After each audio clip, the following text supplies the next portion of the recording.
Buenos días, bienvenidos de nuevo al canal del Dr. Porfirina. Continuamos con la segunda parte de Introducción a la Química Orgánica.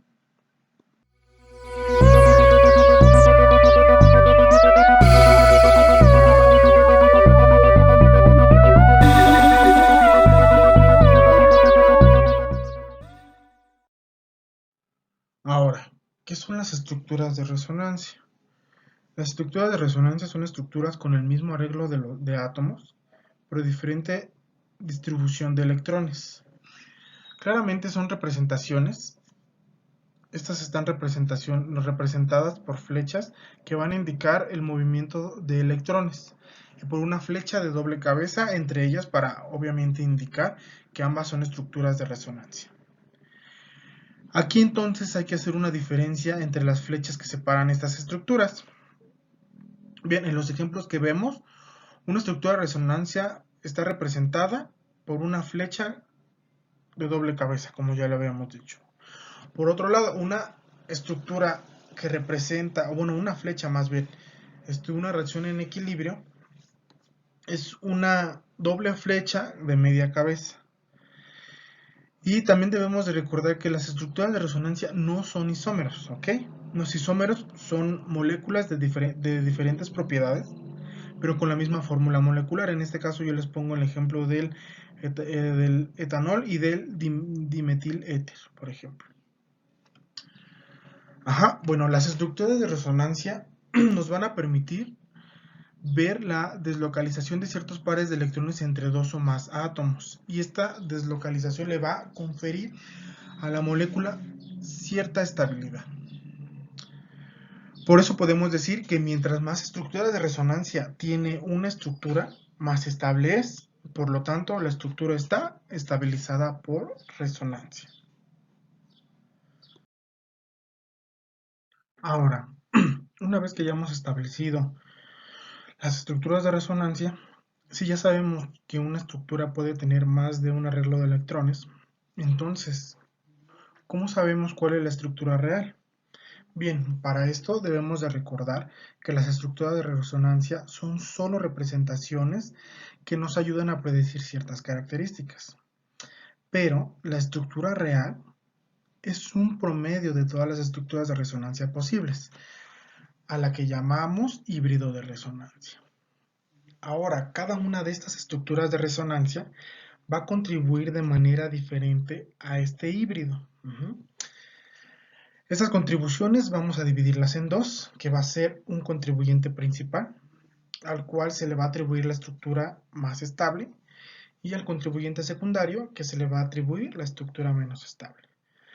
Pero ¿cómo vamos a determinar cuál es la estructura más estable? Bien, pues vamos a dar un número de factores que vamos a explicar a continuación. Para determinar quién es el contribuyente principal o secundario debemos de seguir un cierto número de reglas. En este caso vamos a ejemplificar la regla número 1 con nuestro ejemplo número 1, en donde tenemos una estructura de carbono enlazada doblemente a un nitrógeno con carga positiva. Regla número 1 establece que debemos de dibujar tantos octetos como sea posible. En este caso, la estructura de resonancia nos arroja que una vez moviendo los electrones de este doble enlace, un par de electrones de este doble enlace más bien, a el átomo de nitrógeno, vamos a tener con carga positiva el carbono. Entonces, ¿esto qué nos arroja? Que el carbono no tiene un octeto completo. Sin embargo, en la estructura número 1, con la del doble enlace, podemos observar que el carbono y el nitrógeno tienen octetos completos. Entonces, nuestro contribuyente principal va a ser la estructura doblemente enlazada. Ahora, para representar la regla número 2 de dibujar tantos enlaces como sea posible, aquí es muy fácil de identificar la estructura de la acetona contra su estructura de resonancia más bien. Aquí tenemos que claramente la estructura con el doble enlace tiene más enlaces, por lo cual es el contribuyente principal. Bien, para ejemplificar la regla número 3, en donde todas las cargas negativas deben de estar sobre los átomos más electronegativos. Tenemos este ejemplo de este anión, donde la carga negativa está situada en el átomo de carbono, y en la otra estructura de resonancia tenemos la carga negativa sobre el oxígeno.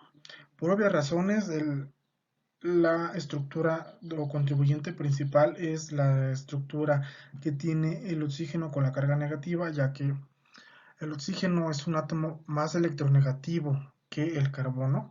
Obviamente esto porque se encuentra más a la derecha de la tabla periódica. Y en el caso de la regla número 4, de la mínima separación de carga posible, yo puse aquí el ejemplo de un anillo de fenol.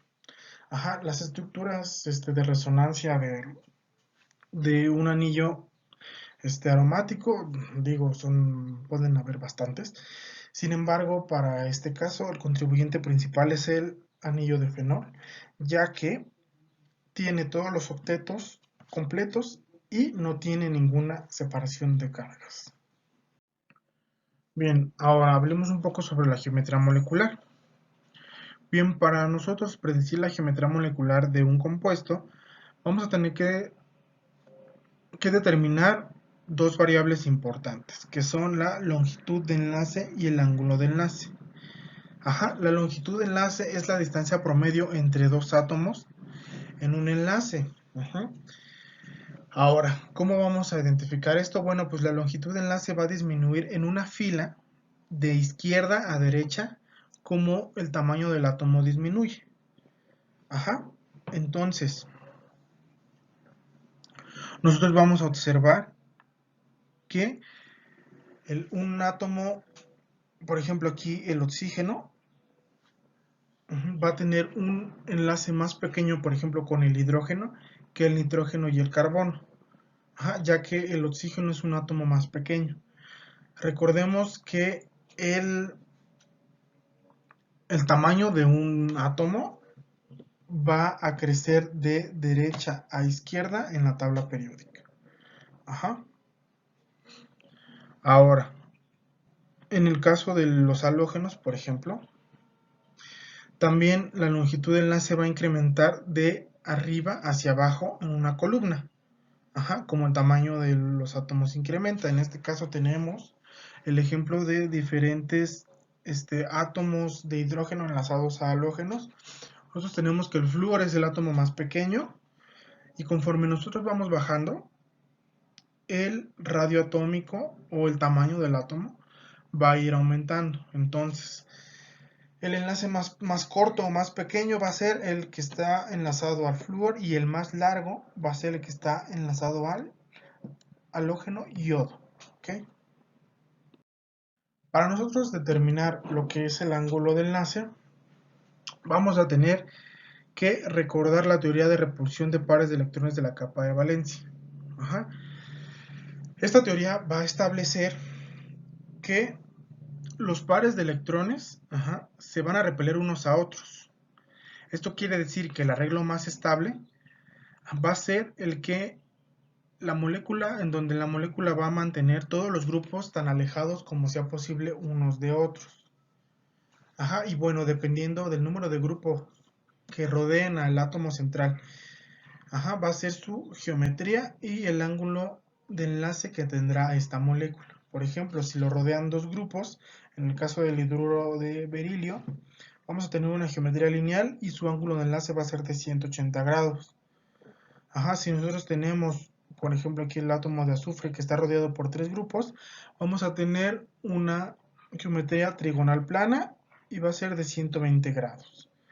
En el caso de un átomo que esté rodeado por cuatro grupos, vamos a tener una estructura tetraédrica y ángulos de enlace de 109.5 aproximadamente. En este caso yo puse la estructura del amoníaco, que no es exactamente 109.5 grados, es alrededor de 107, pero es solo para ejemplificar esto. Bueno, hasta aquí el video de hoy. Nos vemos mañana en la siguiente parte y última. y después comenzaremos con ácidos y bases. Hasta luego.